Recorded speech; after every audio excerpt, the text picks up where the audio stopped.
how websites are created. Okay, first of all, there's two sort of things we need to know. I guess we don't really need to know right now, but let's cover it anyways. There's scripting and programming languages. So a scripting language is like throwing instructions into some sort of machine and it just sort of does what you want it to do. And that's very similar to a programming language. But a scripting language is kind of like putting popcorn into a popcorn making machine and it just like pops your popcorn for you. Whereas a programming language is like being able to program the popcorn machine. Now, we write all of our code in a text editor that satisfies the program's ability to read your code.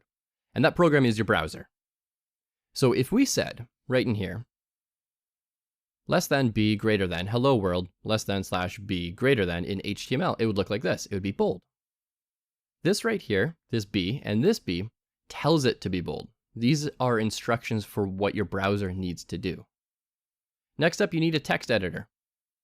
And again, you want one that doesn't add hidden data to your file. So don't use Microsoft Word or anything like that. I highly recommend downloading and installing VS Code. Again, it's free, popular, and very powerful.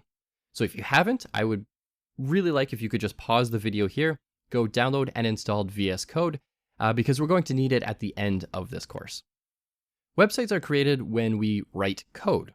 So writing code is a lot like writing a paragraph. It just looks a little bit different, and we call this syntax. So you can still read the code, and it's like reading a different language, but your brain still understands what's going on. We follow rules that programs like a browser are looking for. For example, if we said b hello world /b or I hello world /I, that's going to output hello world in bold or hello world in italics. What you see and interact with on a website is really only made up of 3 components: HTML, CSS, and JavaScript.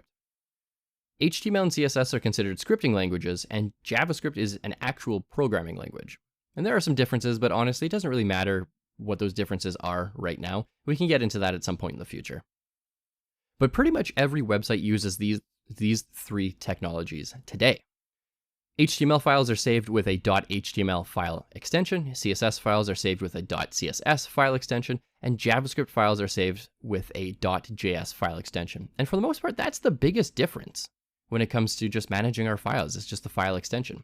As soon as a browser sees that there's a .js or .html file, for the most part, it can figure out what to do next.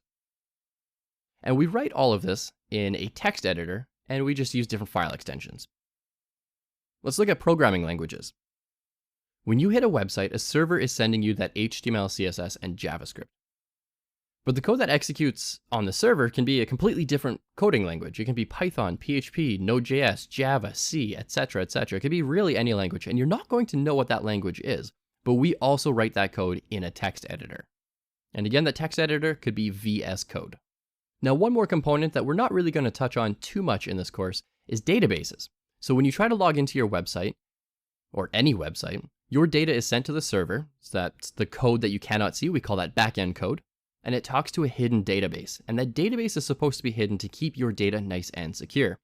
These databases are what store your passwords, your usernames, your email addresses, which photos you uploaded, which posts you liked, so on and so on. Basically, anytime it remembers that you did something at some point, that's being saved in a database. And a database is really just like the memory of a website. Code you can't see. All HTML, CSS, and JavaScript can be seen by your end users. So never store secrets in there.